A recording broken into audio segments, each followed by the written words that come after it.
कृषि कल्याण, कृषि सुधार के लिए जो 3 किसानों के हित में बड़े निर्णय लिए प्रधानमंत्री जी ने, जो किसानों के हित के लिए एक क्रांतिकारी कदम जिसको कहा जाता है, किसानों को उपज का वाजिब मूल्य मिले, उनको आय दुगनी हो, उनको उपज को कहीं भी बेचने की स्वतंत्रता मिले, और ये 3 कृषि कानून किसान के हित में और प्रधानमंत्री जी के नेतृत्व में आज राष्ट्रीय पदाधिकारी को बैठक में माननीय प्रधानमंत्री जी का हम सब ने अभिनंदन किया।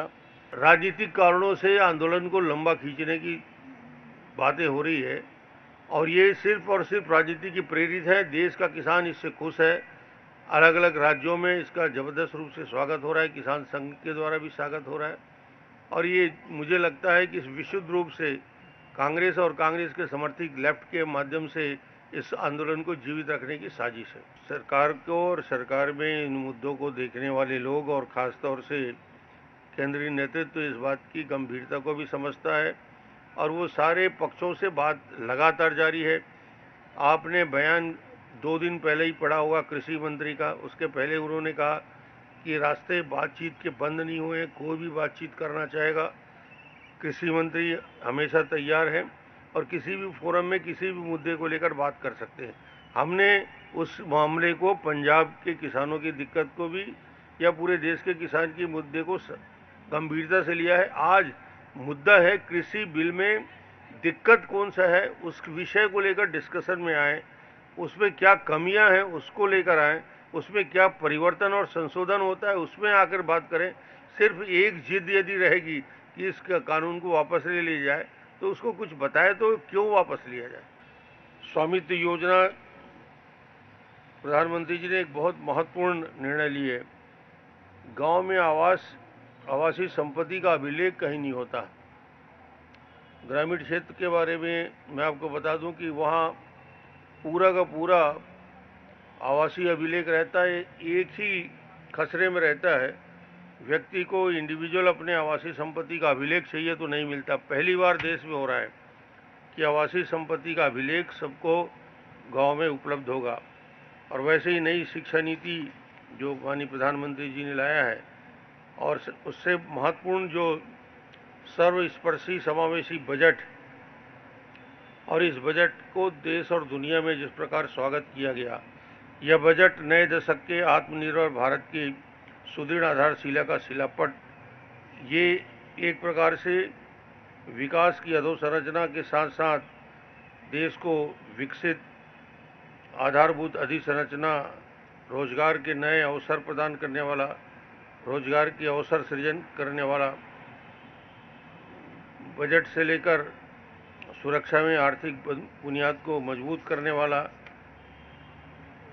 इस बजट का असर गांव, गरीब, किसान, महिला, युवा, कारोबारी और भारत को आत्मनिर्भर बनाने के लिए एक महत्वपूर्ण बजट के रूप में इसको देखा गया।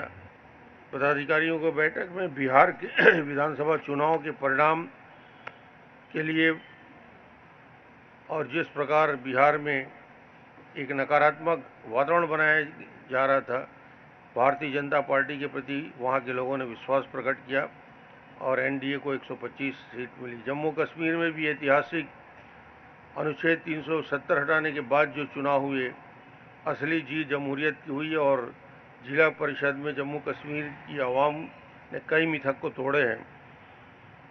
कश्मीर में आतंकवादी और अलगाववादी को दरकिनार कर लोगों को बेखौफ होकर लोकतंत्र में अपना भरोसा दिलाया है।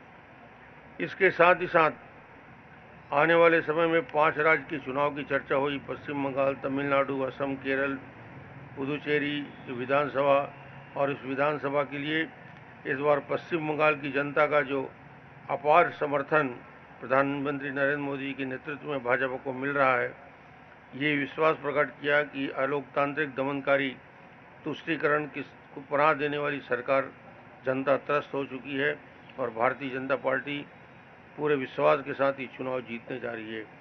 असम में हम फिर से विकास के कामों को लेकर केंद्र और राज्य सरकार की लेके जा रहे हैं और उम्मीद कर रहे हैं कि आगामी चुनाव में भारतीय जनता पार्टी बहुमत के साथ जीतेगी।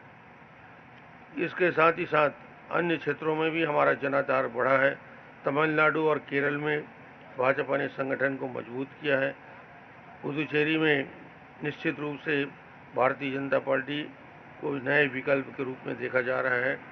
अतः आज इस पूरे कार्य समिति की बैठक में, पदाधिकारियों की बैठक में राष्ट्रीय अध्यक्ष और प्रधानमंत्री जी को धन्यवाद दिया कि ऐसे कठिन समय में भी देश को एक नई दिशा देने का काम किया।